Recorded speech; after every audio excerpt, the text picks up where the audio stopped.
Shalom Aleichem from Vietnam, a land of rice paddies and misty mountains and lantern-lit rivers and ancient towns that feel like they've stepped out of another century. And yet, no matter how far I go, whether it's Hong Kong or Vietnam or Korea, the Parsha comes with me because Torah isn't bound by geography. It doesn't matter if you're in New York or Yerushalayim, or Hanoi, or Hoi An. The same words of Hashem echo across every time zone, calling to us, shaping us, and firing up our souls. So even though I'm thousands of miles away from home, the Parsha still burns bright right here, right now. This is the Parsha on Fire from Vietnam.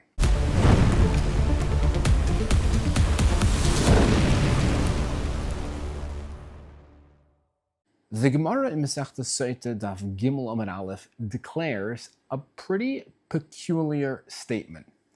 Nobody ever commits a sin unless a spirit of senselessness enters them. This assertion the Gemara is making seems to be saying that only when a wave of irrational thinking floods one's brain and cloaks him with foolishness does one go ahead and commit a sin. Now, what's strange about this declaration is that in real life, we don't see that this being the case. What compels most people to sin is a desire that they're faced with, and despite knowing the repercussions, they consciously choose to follow the path of sin, since it appears to offer more instantaneous pleasure.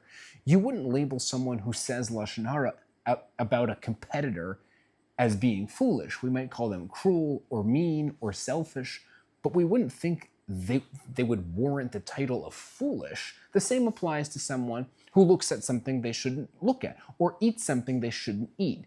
We wouldn't label them as stupid. We will label them as maybe lustful or gluttonous. So why is the Gemara calling this person foolish? Why does the Gemara choose that title to label him as? I believe this week's Parsha gives us a clue. In the middle of Moshe's final speech to the Jewish people, as he told them about the spirit and the morals and the ideals that they're going to experience in Eretz Yisrael, he inserted a seemingly bizarre comment. Moshe addressed the Jewish people and asserted, Ma Hashem Elokecha sha'ol mimcha ki im liyira. He declared, all Hashem asks of you is to fear him. It isn't complicated. All he wants from us in life is a little fear. Is that too difficult? That's what he says to the entire Jewish people. Now let's ask a pretty obvious question. What kind of question is that? Of course it's difficult to watch every word that comes out of our mouths, every second of every day. Of course it's difficult to watch where our eyes go. Of course it's difficult to turn down a job opportunity that conflicts with Shabbos. Of course it's difficult to fast on Tisha B'Av. Fearing Hashem dictates what we say and when we say it, what we wear and when we wear it, what we eat and how we eat, and what we think and how we think it. Why did Moshe make it sound like it's easy? What exactly did Moshe mean when he proclaimed that all Hashem asks of us is to fear him? I mean, isn't fear of God a huge mountain to climb? Why was Moshe making it sound like it was no big deal? So the following foundational explanation given by the Chinuch can completely alter the way one looks at mitzvahs.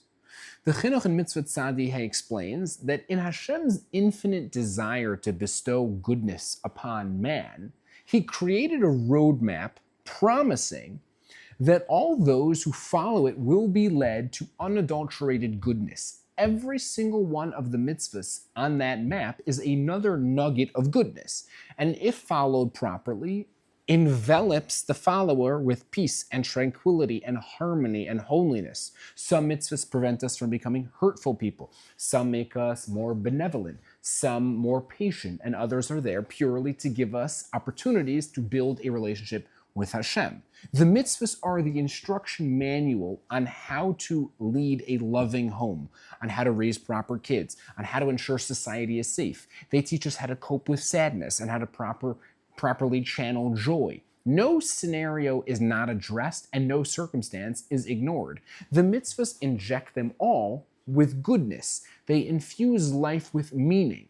The common denominator that runs through all 613 mitzvahs is that they are all here for our own benefit. Not a single human being in the entire history of humanity ever benefited one iota from deviating from Hashem's path. Following this logic, continues the Chinuch, Moshe turns to the Jewish people and emphatically declared that these commandments that he lovingly taught them all these years, all 613 of them, are purely there to attain goodness. Hashem isn't asking anybody to do something detrimental to their pursuit of goodness, because these commandments are the very definition of the pursuit of goodness. And it's for this reason that Moshe finished off his declaration by saying that everything that I'm telling you right now is all l'toiv lach. All Hashem asks of us is to follow the map, and it will lead us to his treasure chest of goodness. But there's another layer here. Not only did Hashem give us the Torah, the roadmap to goodness, he also gave us unfathomable spiritual reward in the next world for following it. Think about that for a minute. Hashem rewards us for following the guidebook that is solely there to give us the greatest life we have. We get rewarded for living a life of goodness. Is there any other deal on earth as good as that one? When we realize that every single one of the mitzvahs are here for our own benefit, it's not as nearly as hard to follow them. Suddenly, it's not overly difficult to refrain from doing something we ought not to do when we vividly internalize that refraining from saying something that we shouldn't say, or thinking something we shouldn't think, or doing something we shouldn't do is purely for our personal benefit. It becomes significantly easier to follow suit. And similarly, when we realize that fulfilling the mitzvahs brings the best form of goodness into our lives, as well as unfathomable spiritual reward in the next world, it becomes drastically easier to fulfill those mitzvahs. And therefore, the Gemara in Sotah declares that nobody sins unless a spirit of stupidity overcomes them. For how foolish must you be to deviate from the Torah, which is purely in place for our own benefit? How foolish is it to neglect the map leading us to a life of supreme contentment? Imagine you were going to Disney World for the first time, but had only 6 hours to spend there. And being that time is precious, you would need a plan to ensure that you got the most out of your short visit to the park. So imagine if the day before you arrived, you got a letter in the mail from the owner of Disney World personally drawing out a map of the places that you should go and the places you should avoid and the bridges you should go around and the rides that have too long of a line, the shows that you gotta see and the pathways that get too crowded. Imagine the owner writing it all out for you. Would you take one look at it and say, look at how many places he tells me not to go. Look at all the rides and attractions he tells me to avoid. I'm not listening to this, and you throw it in the garbage. How foolish, how dumb. He is sending the letter to you to help you get the most out of the park. Aren't we all a little bit the same? How foolish we are to fall to the glitter and glow of the sins we commit. How foolish it is to abandon the God-stamped map of a utopian life in exchange for our own convoluted version of pleasure. The name of the Parshah is Ekev. That's because the very first pasuk in the Parshah describes Hashem telling us that if we're careful to fulfill all the mitzvahs, even the seemingly insignificant ones, that people step on with their Ekev, with their heel, the heel of their foot, we will be granted a life of bliss. Merely showing up a few times a year to perform the big grandiose mitzvahs while neglecting the hundreds of other seemingly less glamorous ones is demonstrative to Hashem that we don't view his Torah as a roadmap to goodness, but rather as a roadblock getting in the way of our hike to happiness. It's precisely the day-to-day grind of following each and every one of the 613 commandments, even the small ones, that reflects our firm realization that all Hashem wants for us is goodness, and in his kindness and grace, he shows us exactly how to get there. How foolish it would be of us to miss out even one mitzvah. The only person in the entire Tanakh who is called a tzaddik is Noach. Why is that? Weren't there other great righteous men who filled the pages of the Torah? Perhaps it's because Sheva yipol tzaddik v'kam. A righteous person is someone who has the ability to pick himself up despite falling 7 times. A tzaddik isn't someone who was born into an illustrious family and was tutored his whole life and lived in a spiritual incubator, never facing the challenges of the real world.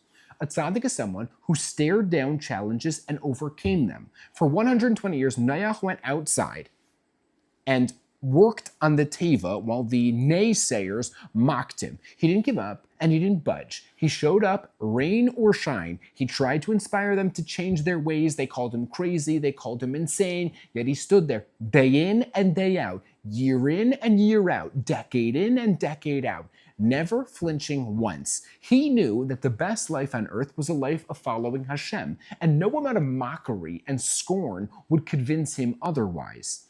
An Ekev is a heel. The human heel can absorb more pain than any other part of the body. You can stick needles into it. You can walk with it on coals. The Torah specifically uses this term to tell us that we must show up as soldiers in Hashem's army, day in and day out, not only for the big parties and the gatherings, but for the early morning drills and the late night missions and the grinding it in the heat of the day. A soldier is there no matter the circumstances, and he takes the pain, for he knows there is nothing more rewarding than serving the king. So too we show up, rain or shine, to follow Hashem's Torah with the conviction that there is nothing more rewarding. Now listen to this. After the destruction of the first Beis HaMikdash, the subsequent exile into Babylon, and the episode with Haman on Purim, the Jewish people enjoyed relative tranquility and prosperity in Persia. Life was pretty good. One day out of the blue, King Cyrus, king of the Persian Empire, decided to grant the Jews permission to move back to Yerushalayim and rebuild the Beis HaMikdash. So Mizradas, the royal treasurer, was instructed to go into the royal vault and remove the vessels stolen from the Beis HaMikdash. Thousands upon thousands of vessels were brought out, and Ezra, the leader of the Jews at the time, he excitedly ran to the town square and broke the news to the Jewish people with the Purim story still in their mind. And the Beis HaMikdash's destruction not too far away. You would think there would have been a national outpouring of excitement to go back to Yerushalayim. They should have been ecstatic. There should have been a stampede to begin the pilgrimage back. But no, there was not even close. Out of the millions of Jews that were living at the time in Persia, shockingly, only 42,360 people picked up and marched with Ezra back to Yerushalayim. Only 42,000 people. After almost being annihilated by Haman, after going through the pain of getting exiled and watching the Beis HaMikdash burn, we were finally given an opportunity to go back, and yet 95% of us didn't. We liked our life in Persia. Of course, we wanted to rebuild the Beis HaMikdash, but only conceptually. We'll send a check in the mail and live comfortably in our homes. We didn't yearn to actually go back in there and build it. The act of such devotion by these 42,000 people, picking themselves up without missing a beat to go serve Hashem with alacrity, was so praiseworthy in the eyes of Hashem that he did something almost never done in Tanakh. Hashem listed each and every family that accompanied Ezra by name: Parash, Shaftia, Arach, Pachas, Yeshua, Yaov, Elam, Zatu, Zakai, Bana, etc. These previously unnoteworthy individuals realized the tremendous opportunity they had in front of them. The opportunity to move back to Yerushalayim and rebuild the Beis HaMikdash. The opportunity to be one with Hashem and his mitzvahs. They were soldiers in Hashem's army, from the big commandments to the small, from the glamorous to the technical. It made no difference. They were marching in lockstep with Ezra, and therefore, in reward, their names got codified for eternity in the most important book in the history of humanity. Listen to this story. I once found myself in the office building of BP Print Group, a printing company in Lakewood, New Jersey, and being a large company with well more than a minyan working there, they built a shul inside of their building. What's unique about this minyan is that in addition to the graphic designers and the printers and the editors and the writers that daven there, there is often a large number of meshulachim from Yerushalayim as part of the minyan. They come to the company to print out their letters of recommendation to attest that they are in need of tzedakah. Now, what took place during Chazaras Hashatz absolutely amazed me. A man got up with a pushka in his hand and began walking up and down the aisles collecting tzedakah. Like in most shuls, only a handful of people actually put something in the pushka. That is, until the man got to the Meshulachim. Without missing a beat, each and every one of them reached into their pockets and placed some money in the pushka. Now, the reason this impressed me so much was because they were actually taking from the very money that they themselves collected by standing out in the rain and going door to door and embarrassing themselves. This was the very money that they needed desperately to pay for their wife's chemotherapy or their infertility treatments or the bank that was about to foreclose on their house. Yet they took that very money and placed some in the pushka. Not a single one didn't. Because these people are attracted to a currency of a different kind. A mitzvah that comes walking by is too attractive to pass up. They couldn't hold themselves back. Even after a tear-filled mincha begging Hashem to save them from their financial plight, they grabbed the mitzvah of tzedakah with a smile on their face before it passed them by. For them, it was simply too precious not to. When we realize how each and every mitzvah contains a precious ingredient for a life of goodness, we realize how foolish it is to overlook any of them. Suddenly, each and every mitzvah is prized. Each one is too cherished to step on and move, and none of them are insignificant. Like puzzle pieces, each one make up the ultimate life of goodness, stamped with the approval of Hashem. Shlomo Melech, as he normally does, summed it up best in Koheles. Hashomer mitzvah lo yeda davar ra. Keepers of mitzvahs will know no evil.